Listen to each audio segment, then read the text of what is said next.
In Living with OSA, Sherry Smith talks with real people about the challenges and rewards of CPAP therapy.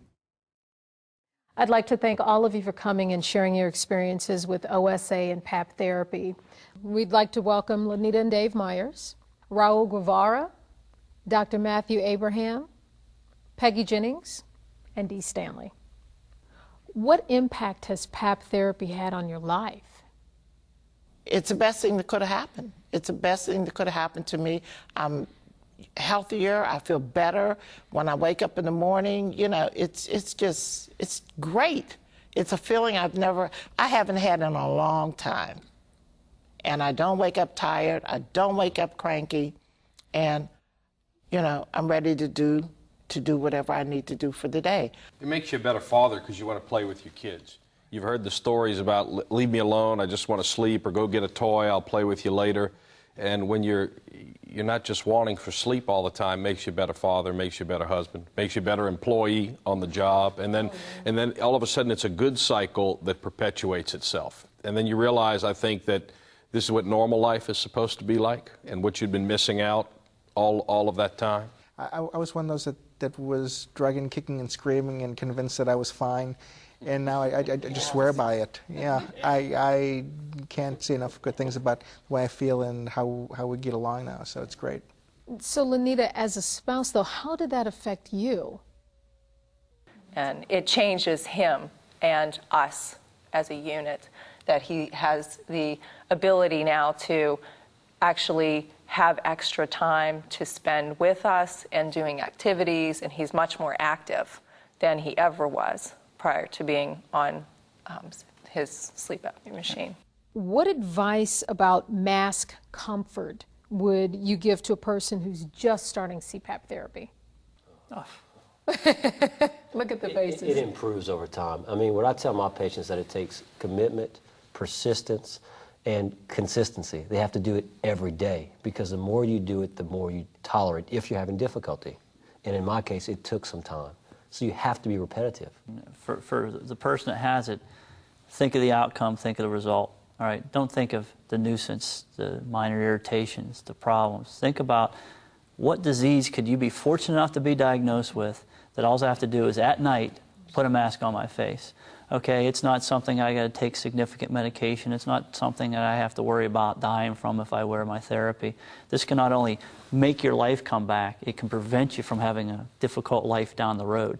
So the issue is focus on results. I mean, don't sit there and let, oh, my mask, or I got a red mark, or my nose is dry, or you know, I'm afraid to wear that in front of my girlfriend or my spouse. Those are all excuses.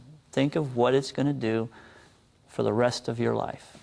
The mask is like a new pair of shoes, and like a new pair of shoes, once you break them in, you don't even know they're there when you put them on. Same thing with the mask. I don't feel it. He says a pair of shoes. Well, how long do you get out of a pair of shoes? You know, they don't last forever.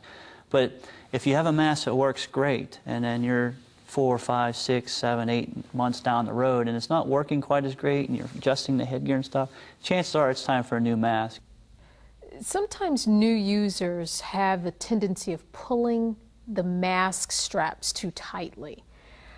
Have you ever done that? Yes. Yeah. Yes. Yeah, it looks like when you it's like when you're a little girl and your ponytails are too tight. You know, it's The imprint on the mask was on my face all day. So that's something you don't want to do, right? But you adjust it quickly.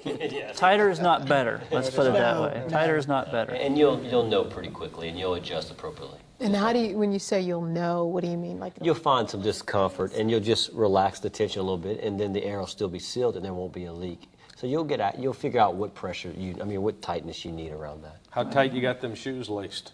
Yeah, that's right. That's how you. What advice would you give to new patients to help them develop good, regular therapy habits? I've never felt so great. I've never felt so great. And I just would like to say to anybody who's listening or who might see this video, you owe it to yourself. You owe it to yourself to feel better. You owe it to yourself to find out what's going on with your body and to do something about it. I believe it's something that you really want to do. You want to try. And what I usually tell my patients is you have to give it at least 2 months. if there's complications, because some people do take time, but you want to try this and to do this for your own health, and it does, and for your quality of life. Quality of life matters, and this can impact it. It's just life-changing. I mean, it is going to change your life only in a positive way. It's going to change your relationships, including your spouse, including your family, including your children, including your job, as Dina said. I mean, it is truly all-encompassing.